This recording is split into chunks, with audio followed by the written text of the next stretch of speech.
están viendo ahí es mi presentación. En realidad voy a tratar de tocar qué tienen que ver los suelos en todo esto. ¿Anda esto? El temario de lo que les voy a comentar en esta breve charla básicamente se apoya sobre 3 líneas. La primera, me parece a mí que quiero intentar responder a una primera pregunta, que pues, me asusta a veces cuando escucho hablar a gente que dice que todos los suelos se están inundando. Y yo lo que intento mostrar es cuáles son realmente las áreas inundables y si tenemos herramientas para predecirlo. La segunda parte, que creo que Carlos comenzó a hablarlo y me vino muy bien lo que él dijo, es en qué se relacionan las inundaciones con la forma que manejamos los suelos.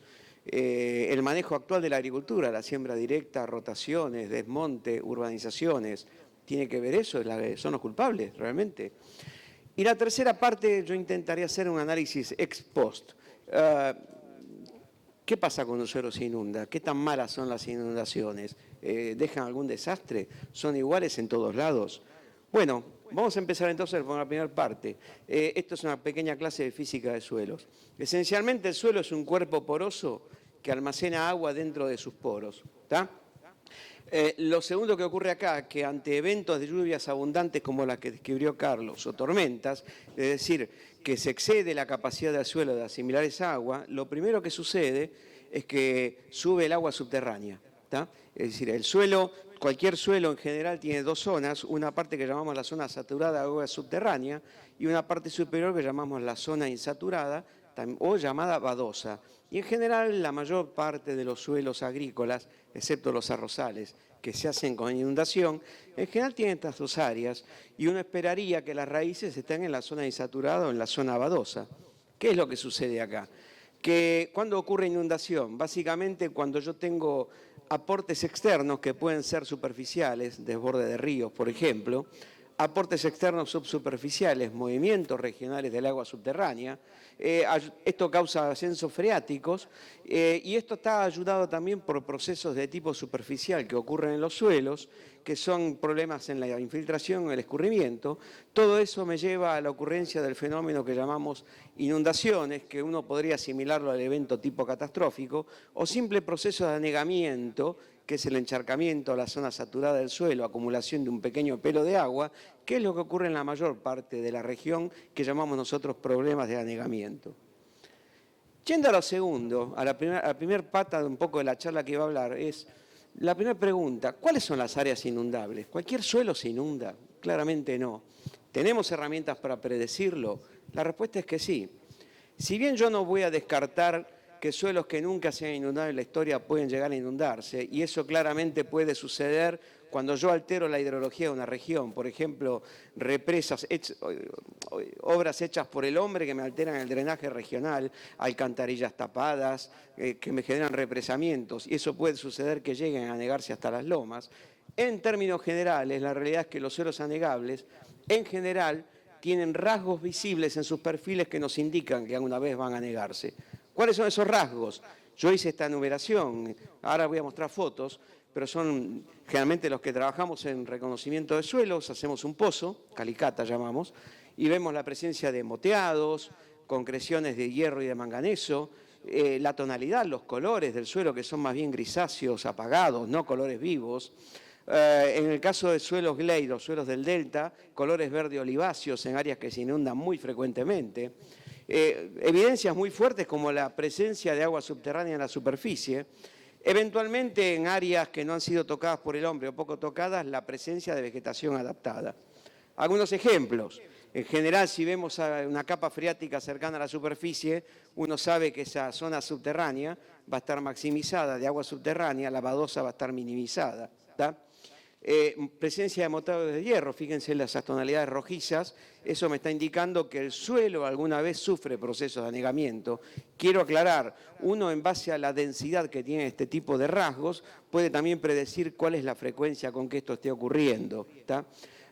Ahí vemos concreciones de hierro y de manganeso, uno lo ve mucho en suelos que se inundan esto, o en suelos, muchos suelos debajo. Fíjense, cuando uno hace un pozo, uno lo ve hasta desde la ruta esto, cuando están en una máquina trabajando. Si uno ve estas tonalidades grises, apagadas, llamamos horizontes sálvicos, esto es propio de suelos que sufren algún proceso de encharcamiento. Y finalmente, muchas de estas áreas que sufren algún tipo de anegamiento, vamos a ver que en gran parte de nuestra región pampeana y chaco-pampeana están muy asociadas con problemas de salinización, no digo todas, pero una gran cantidad, con lo cual, no digo siempre, pero a veces esto está muy asociado también a procesos de salinización de suelos. Esto es un mapa que hicieron mis compañeros del Instituto de Suelos, Rubén Godañón y Juan Carlos de la Fuente, que me están mostrando un dato bastante interesante. Esto viene de una cartografía de suelos de escasa resolución y me está mostrando en distintos colores cuál es la proporción de estos suelos donde yo encuentro esos rasgos que acabo de decir, en toda la región pampeana, chaco-pampeana y Mesopotamia. Fíjense ustedes, por ejemplo, ahí vemos en color violeta, muy oscurito, ahí arriba los bajos submeridionales del sur del Chaco y norte de Santa Fe, vemos la pampa deprimida, vemos en colores rojos, por ejemplo, en todo lo que es el oeste bonaerense, y vemos tonalidades más apagadas en colores verdosos que me están mostrando que yo tengo zonas donde un 20, 30 o 40% de los suelos pueden ser anegables. Lo que estamos observando acá, que excepto en regiones como la Pampa Ondulada, fíjense al norte de la provincia de Buenos Aires, o la provincia de Misiones, donde yo no encuentro estos suelos prácticamente, en la inmensa mayoría del territorio chaco-pampeano tengo millones de hectáreas con suelos que en distinta proporción yo sé que van a sufrir procesos de anegamiento. En general, obviamente, estos suelos no están en las lomas, sino que están en los bajos tendidos y en los bajos donde sufren distinta intensidad. ¿Qué quiere decir esto? Que evidentemente la inmensa mayoría de los casos donde yo tengo estos problemas de anegamiento, tengo herramientas para predecir que eso puede llegar a ocurrir. ¿Cuál es el otro problema que hay acá entonces? A nadie escapa que desde el año 1990 aproximadamente a la fecha, el área sembrada en Argentina subió de unos 20 millones de hectáreas, estamos en este año, no quiero equivocarme, debemos estar en 32, 33 millones de hectáreas aproximadamente. De esas 32, 33 millones de hectáreas, contra lo que mucha gente supone, que dice que la soja reemplazó al maíz, eso no es cierto. En realidad, lo que llamamos el cultivo de soja, que hoy en día representa el 55% del área sembrada en la Argentina, si no más, podemos decir que en lo que es región pampeana reemplazó a las pasturas y a los pastizales. Eso ocurrió fuertemente en lo que es la zona oeste pampeana, por ejemplo, donde gran parte de la ganadería fue desplazada hacia el norte, ¿tá? Y una tercera parte aproximadamente, unos 4 millones y medio de hectáreas, fue expensa de reemplazo de vegetación en el NOA y en el NEA, en base a reemplazos de lo que es desmonte, ¿tá? O reemplazos de otros cultivos, también se dio en esa zona. ¿Qué es lo que importa acá? Lo que importa acá es esto, fíjense ustedes, que si uno observa los lugares donde más hubo cambio de agriculturización, este es un mapa de José Paruelo, tiene unos años pero creo que es válido, está mostrando que hay zonas rojas que están en el oeste pampeano, están en la zona centro de Córdoba, cerca de las sierras, donde vemos que avanzó mucho la agricultura y son zonas donde tenemos una gran cantidad de suelos que de alguna forma pueden estar, una gran proporción de suelos que pueden tener problemas de anegabilidad. Esto lo vemos muy claro ahí abajo en lo que es la zona oeste pampeana, donde mucho de lo que fue el reemplazo de las pasturas, es toda la zona de los suelos TAPTO, agarramos la ruta 5 hacia el oeste, toda el área Trenquelauquen, vamos hacia el oeste, vamos a ver que una gran cantidad de bajos intermedanosos, que hoy en día la agricultura avanzó mucho en esos lugares, reemplazando a las pasturas que estaban en áreas que uno considera de riesgo. Esto nos pasó hace años, donde hicimos un trabajo para el Ministerio de Agricultura, el que era ministro en ese momento dijo, che, fui a dar una charla a la Bulaya y me cachetearon de lo lindo, diciendo que esto se está inundando. Cuando uno va al área de la Bulaya a ver qué suelos hay ahí, y tenemos una gran cantidad de suelos con riesgo hídrico. Entonces, un mensaje muy fuerte que hay que dar acá es que no cualquier suelo se inunda, no cualquier suelo se anega, y tenemos áreas con riesgo, y gran parte de la agricultura avanzó a esas áreas con riesgo. El otro avance, por ejemplo, se da en el centro de Santa Fe, fíjense que es donde demostró Carlos que hubo lluvias de 200 milímetros en un día, todo el área de la cuenca de Rafaela, donde tenemos una gran cantidad de estos suelos que tienen algún problema de este tipo en esta cuenca, ¿tá? Y finalmente todo lo que es NOA y NEA, donde esto se hizo a expensas gran parte de desmonte, y donde lo que es fundamentalmente en la zona chaqueña, tenemos una gran cantidad de estos suelos que pueden sufrir estos problemas. Fíjense, 12 millones de hectáreas agriculturizadas, de las cuales unas 2/3 partes son por desaparición de pasturas, si bien ahí apareció la figura del gato en pánico en el norte, ¿tá? Y una tercera parte que es por desmonte. Entonces tenemos una primera cuestión que queda claro, según lo que dice Carlos, en que evidentemente tenemos una gran variabilidad interanual, lluvias mucho más intensas y que particularmente en esta zona ha llovido mucho y eso es la causa primordial y no cabe ninguna duda. La otra cuestión es que en los últimos 15 años hemos hecho cosas que de alguna forma pueden estar afectando el problema.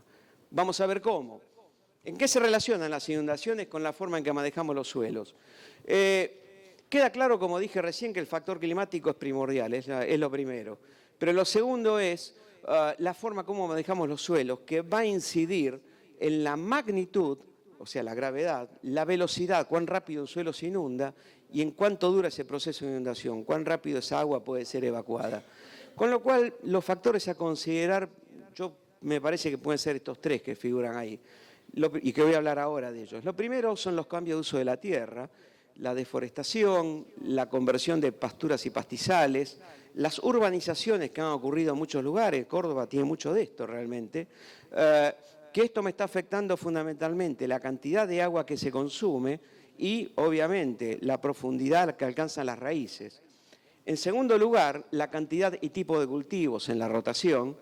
Y en tercer lugar, que esta es una visión que hay que verla a nivel de cuenca, no es una visión que veo mi lote y nada más. Lo que está pasando alrededor y en toda la cuenca tiene mucho que ver, porque yo puedo estar heredando problemas que ocurren aguas arriba. Ustedes dirán, che, Miguel, te olvidaste de poner la siembra directa. ¿Y por qué me olvidé? Porque me tiene bastante cansado con ese tema. La siembra directa no es culpable de nada en sí mismo. Es más, si siguiéramos haciendo labranza convencional, esto sería muchísimo más grave. Hubiéramos perdido todos los suelos directamente, que es lo que estaba pasando hasta la década del 90. Vamos a empezar por el primero. ¿Qué pasa con la deforestación? Fíjense, aquí estamos viendo una foto del Monte Chaqueño, esta es una foto del oeste de Santiago del Estero, del este de Santiago del Estero, la zona bandera, donde vemos uno de los montes forestales que han quedado, donde uno simplemente es ver lo que pasa en esos montes. En general, en muchos de estos montes, en zonas de yungas más hacia el este, vemos que hay una nuboselva que de alguna forma frena la radiación incidente, y donde tenemos una vegetación que claramente está en equilibrio con las lluvias anuales, y tienen raíces profundas que están accediendo a recursos de agua mucho más profundos que lo que puede ser una vegetación superficial, y que en general tiene un elevado consumo de agua. Cuando este monte lo reemplazamos y hacemos, uno dice soja por el que lo prevalece, pero si hiciéramos algodón sería lo mismo que lo que se hacía acá, ¿queda claro? Si hacemos esto, evidentemente cambia lo que se llama el color de la tierra, que se llama el albedo de la tierra, hay más radiación incidente, más calentamiento, pero esta vegetación que tengo ahí reemplazando no solo va a ocupar el terreno, no todo el año, sino una parte. Fíjense que los cultivos en el norte están sembrando cuando llega la lluvia en diciembre, parte en enero y están cosechando después, y el resto del año a menudo me queda el suelo sin cobertura, es decir, tengo una parte que no se está evapotranspirando y lo otro que son especies que tienen raíces más superficiales y que de alguna forma no me están accediendo a las mismas capas que me están accediendo a la forestación. La consecuencia lógica de todo esto, que en muchos lugares el menor consumo de agua lo que generó fue un ascenso del agua subterránea, de la capa freática, que en lugares donde teníamos bajos eventuales, estoy hablando de la zona bandera Santiago del Estero, gran parte de la zona chaqueña, esas napas están llegando a la superficie y están contribuyendo a generar fenómenos de anegamiento y eventual salinización. Es un cambio en el balance de agua esto. La otra cuestión que tiene que ver es cuáles son los requerimientos potenciales que tienen los distintos cultivos. Estos son datos de Dardanelli para la provincia de Córdoba, no son los únicos consumos de agua, pero fíjense ustedes que en general un cultivo de trigo puede estar consumiendo cerca de 500 milímetros durante todo su ciclo, un maíz está alrededor algo parecido, la soja, una soja de ciclo largo para Córdoba puede estar en los 600 milímetros, un girasol puede estar cerca de 500 milímetros, en fin, los números son variables, si uno va a ver trigo en Balcarce, el consumo es menor porque el clima es distinto. Lo que quiero decir que en estas zonas me está lloviendo en promedio anual cerca de 900.000 milímetros, con episodios como los que dijo Carlos. Fíjense lo que está arriba de las barras, si yo estoy haciendo un cultivo por año, que es lo que está pasando ahora, y fíjense que no estoy hablando de la soja, estoy hablando de un cultivo por año, puede decir soja, puede ser maní, puede ser girasol, tengo una gran cantidad de agua ociosa que no la estoy transformando en materia seca, y evidentemente eso va a recargar los acuíferos, evidentemente. Le estamos echando la culpa a la soja porque es el gran monocultivo que tenemos, pero si hiciéramos monocultivo de otra cosa, sería exactamente lo mismo. Agua de lluvia no consumida. Finalmente, otra cosa que hay que tener en cuenta es qué está sucediendo en las áreas de laderas. Tenemos gran parte del área donde avanzó la agricultura. Esto ocurre mucho en provincia de Córdoba, provincia de San Luis, donde la agricultura avanzó en áreas donde tengo influencia fuerte de pedemontes, de laderas, donde los cambios de uso de la tierra, sea para hacer agricultura o sea para hacer urbanizaciones, esto nos pasó a nosotros el año pasado yendo al área Jesús María en Córdoba. Fíjense, por ejemplo, ese suelo que sacamos una foto el año pasado, la cantidad de sedimento que transportó una sola lluvia. Esos sedimentos que arrastró desde la ladera por desborde, y esto ocurrió por urbanizaciones. Cuando estamos en el campo no nos damos cuenta que se debe eso. Che, ¿cómo llueve? ¿De dónde vino esto? ¿Está? Sin embargo, cuando vemos lo que pasó en las áreas altas, evidentemente eso arrastró una cantidad de sedimentos que generó ese tipo de cárcava, llegó a cortar la ruta 9 en ese puente. ¿Está? Entonces, el otro mensaje importante, manejar esto a nivel de cuencas. Lo que está ocurriendo en las áreas altas, si no controlamos los escurrimientos y el agua de lo que viene desde arriba, sea manteniendo vegetación o sea con obras de tipo hidráulico, evidentemente el torrente se nos viene para abajo y me genera desastres agua hacia abajo. Este es el otro factor que hay que tener en cuenta. ¿Está? Se me fue. La otra cuestión es, además del cambio de uso de la tierra, la otra cuestión es, ¿qué pasa entonces? ¿Cómo incide la calidad del suelo? ¿Cómo incide lo que estamos haciendo arriba del suelo? Si uno hoy por hoy, con la fuerte tendencia, con un 55% del área sembrada por soja, recorre los lotes, y estoy hablando no solo de la región pampeana, sino también en el Chaco. Fíjense, esta foto de arriba, por ejemplo, es una foto que está sacada en el Chaco, y no es un monocultivo de soja, es un monocultivo de algodón. Digo para desmitificar el tema soja, ¿queda claro? Es decir, fíjense, lo que uno ve son suelos de esas características. Estamos viendo un suelo con muy baja porosidad, con muchas zonas masivas. Fíjense los lotes con maíz. Lo que estamos viendo son zonas muy blancas donde corre el agua fuertemente, ¿tá? Y esa mala calidad del suelo superficial con muy poca porosidad, muy asociada al monocultivo, con cultivos que dejan muy escasa cantidad de residuos. La soja es un ejemplo, el algodón es otro, el girasol es otro. Lo que me genera es lo que mostró Carlos. Si a mí me están cayendo 150, 200 milímetros, si bien no hay suelo que lo aguante, evidentemente, si yo tengo un suelo con mala calidad en superficie, que es capaz de captar muy poca agua de lluvia, esta foto se la tomo prestada al Beto Quiroga, que está en Anguil. Fíjense lo que ocurre, procesos de encharcamiento que evidentemente me están agravando el problema. Esa es otra cuestión muy importante. Es decir, que la forma que manejamos los suelos, si lo hacemos de mala manera, me genera una mala regulación del fenómeno de la inundación. Ahí vemos una foto donde vemos un ejemplo de un suelo, de una soja en monocultivo. Fíjense, quiero que comparen con lo que es una soja rotada con trigo y con cultivos de cobertura. ¿Tá? Es decir, el tema no es hacer soja, sino cómo la estamos haciendo. Una soja en monocultivo es un cultivo que tiene un pobre sistema de raíces, que deja escasa cantidad de residuos y me genera suelos de ese tipo, con estructuras de mala calidad, estructuras masivas, laminares. ¿Qué quiere decir laminares? Que los poros son horizontales, me cae lluvia y el agua en lugar de ir para abajo con los bioporos, se va para el costado y me encharca el suelo. Así de simple. Si yo le meto cultivos con alta cantidad de raíces, ¿tá? Cultivo de cobertura, trigo, algún cereal, el maíz mismo, el sorgo, eso me genera bioporos en los suelos, y no es el mismo el resultado. ¿Tá? Es decir, hay forma de manejar esto. Entonces, hasta este punto, donde yo hablé entonces diciendo, creo que traté de dejar demostrado que tenemos un problema primordial, que efectivamente cae mucha agua, pero evidentemente lo que hacemos con los suelos, la rotación y el manejo que hacemos con los suelos, contribuye mucho a que el problema sea más grave o menos grave y la velocidad que el agua se va. La última parte de mi charla va a tener que ver con esto. ¿Cuáles son las consecuencias de las inundaciones? ¿Generan desastres en los suelos? ¿Qué tan malas son? Y un mensaje importante que quiero dejar es esto, que las inundaciones no son iguales en todos lados. ¿Tá? Y mucho tiene que ver con cuál es el tipo de suelo predominante. Los suelos, obviamente, no son todos iguales. Yo no voy a encontrar los mismos suelos en la zona este que en la pampa deprimida, que en la pampa ondulada, que en la zona oeste, en la pampa arenosa, o en el sur de Córdoba, o en el Chaco. ¿Tá? Pero digamos que uno podría, por hacerlo en forma muy, pero muy simple, la cosa quizá más compleja, pero para no estar mareando, que hay distintos tipos de inundaciones en función de que se originen por agua subterránea que sube o por agua de lluvia que cubre el suelo. Y esto se relaciona con que me ocurre una inundación a la otra, con cuál es el tipo de suelo que prevalece. Si yo tengo abajo un subsuelo arcilloso poco permeable o no. Ejemplo 1.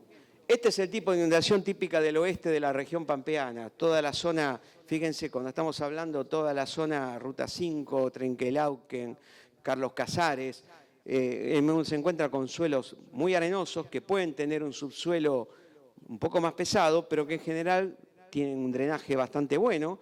Y en estos suelos, que uno técnicamente llama que no tienen un horizonte nátrico arcilloso, yo lo que tengo es un ascenso no confinado del agua subterránea. No hay nada que me pare el ascenso del agua freática. Y uno muy frecuentemente se encuentra con cosas de estas. Es decir, generalmente esto está asociado con ambientes salinos y cuando el agua se va, lo que me queda son las sales. Si uno agarra toda la zona Ruta 7, la cuenca del Aguulaye, está cansado de ver esto. ¿Tá? Panes de sales. Si yo veo esto, es agua subterránea, porque cualquier agua subterránea, por buena que sea, me arrastra sales. Así de simple. En cambio, yo tengo en otras zonas, particularmente del este, yo podría estar, estoy hablando claramente de lo que es la zona pampa deprimida bonaerense, gran parte de los bajos submeridionales pueden ser así, por ejemplo, donde yo tengo un subsuelo arcilloso poco permeable o impermeable, depende que tenga sodio o no, depende, y donde básicamente ese subsuelo arcilloso no solo hace de techo al ascenso freático, los que les gusta hacer pozos van a ver que ahí están los carbonatos, me están marcando donde llega el agua freática, sino que eso me hace de piso, de apoyo al agua de lluvia. Entonces lo que yo veo como inundación, encharcamiento, no es más que una fenomenal napa colgante de agua de lluvia, ¿tá?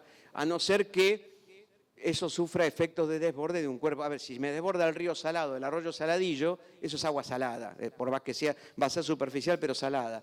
Pero si yo tengo una acumulación local de agua de lluvia, evidentemente, este es el ejemplo, aquí tenemos estos suelos con un subsuelo arcilloso. En términos generales, este tipo de inundación no es más que una fenomenal napa colgante de agua de lluvia. Y evidentemente las consecuencias van a ser muy distintas. ¿Tá? Entonces, para ir terminando, yo puedo tener dos tipos de agua, que el encharcamiento de inundación sea agua de lluvia o agua subterránea. Si es agua de lluvia, en términos generales, si no hay una influencia externa, exógena con sales, es agua poco salina, y a lo sumo el problema acá va a ser que voy a tener problemas de encharcamiento, no tengo piso, no puedo cosechar, evidentemente no puedo sembrar, pero donde bien se va el agua no pasa absolutamente nada.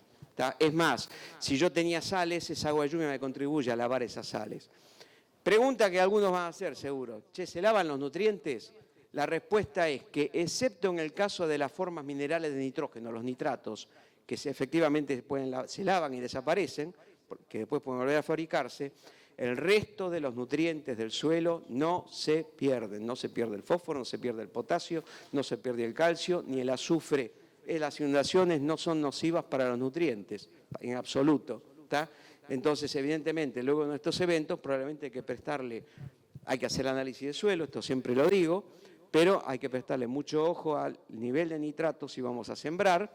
Y el fósforo por siempre, hay que estar, muchos de estos lugares son bajos en fósforo, pero ya genéticamente, no porque la lluvia los lavó. El fósforo es muy poco móvil. ¿Qué pasa si el suelo, si esto se anega con agua, con sales solubles de sodio? A los problemas de falta de escasa transitabilidad y los problemas propios de la falta de oxígeno, hay que sumarle los problemas del exceso de sales en los suelos. Y aquí vamos a tener un problema de salinidad, acumulación de sales. Y habría que meterse en otro tema, que es cuál es el tipo de sal que me está generando el problema.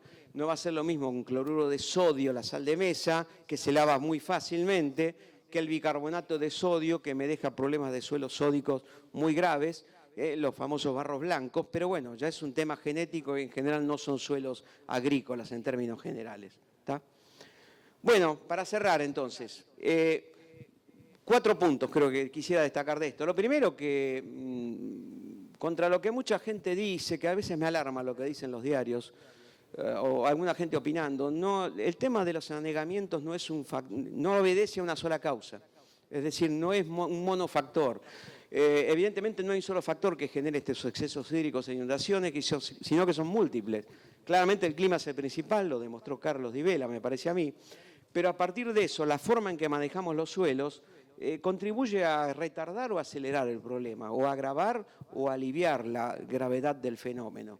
Lo segundo de los factores de suelo, creo que un factor muy importante es la conversión de tierras con vegetación perenne, es decir, si yo hago desaparecer tierras que tienen bosques, pastizales, pasturas que me están evapotranspirando todo el año o accediendo a capas de suelo, hasta una pastura puede estar accediendo a 6, 10 metros de profundidad a las raíces, depende de los suelos obviamente, si yo lo reemplazo con vegetación que no solo que está una parte del año monocultivo, sino que las raíces me están accediendo a agua de capas más superficiales, inexcusablemente yo voy a juntar más agua en los suelos, voy a recargar los acuíferos, es una cuenta de almacenero, no queda otra.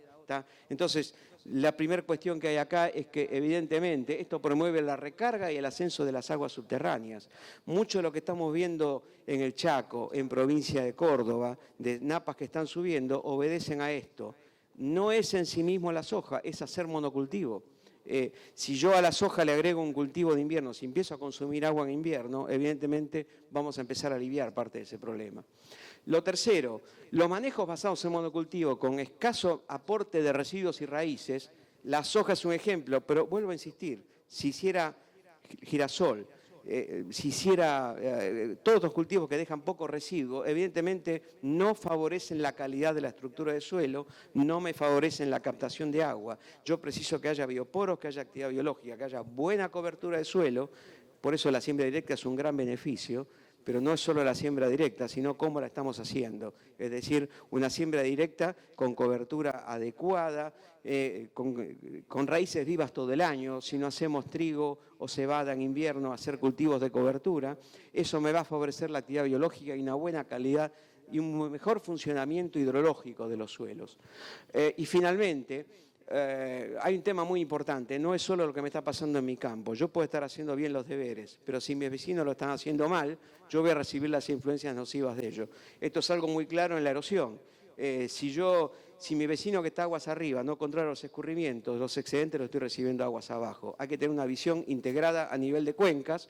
Creo que quizás es aquí el Estado, y no hablo del Estado nacional, sino los estados municipales o los estados provinciales los que deben estar interviniendo. Bueno, les agradezco mucho a todos la atención. Acá les presento a los que han colaborado conmigo. Como dijo Carlos, estos son mis compañeros del Instituto de Suelo. Mucho de lo que estoy hablando es el trabajo diario de todos ellos. Muchas gracias a todos.